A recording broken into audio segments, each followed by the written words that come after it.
verdad, hermano. Ya no lo pasa por la lista. No puedo darle tiempo.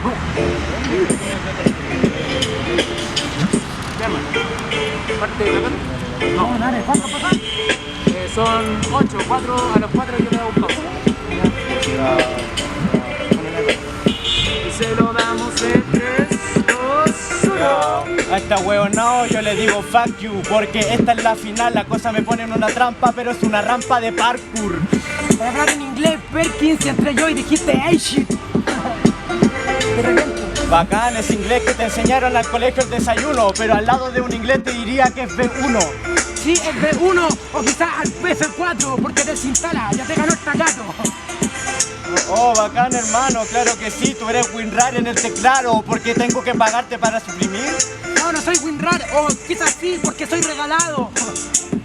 No entendí, mi free. Sí, mi hermano, eso yo lo hago de verdad, un link para descargar Mediafire, pero sin publicidad. Huevón, penca. De hecho, ya capté tu problema. Vos ocupáis Mediafire, yo ocupo Mega. Te pone el límite de descargas, ahí está lo que pasa, porque no puedo descargar la foto y los gigas del porno de tu hermano. ¿Qué weá me venía a hablar? No es porno, es OnlyFans. Pausa, Ya, la respuesta no sé qué weá pasó, pero da lo mismo, el porno. Acuérdate que el porno era la obsesión. ¿Qué pasó, maricón? Parece que no diste explicación, no me dio su OnlyFans, no le pegué ningún dólar, pero me dio exceso a su patrón. Exceso a su patrón, pero el patrón soy yo. Y de hecho, yo soy el que administra el contador.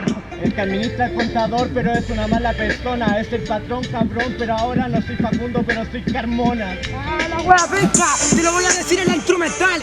Compra el OnlyFans porque en su vida va a haber una teta real. Una teta real, mi hermano, o sea, eres bastante malo y me da lo mismo, pues no cacháis las cosas de forma indígena. Ah, si yo soy el mal y vos te trabaste. ¿Qué weá? ¿Te complicaste? ¿O fue demasiado la respuesta que te soltean? Es que porfa, mi hermano, es que no puedo decir la verdad, tengo que ponerme al límite tuyo, un nivel de tanta pubertad.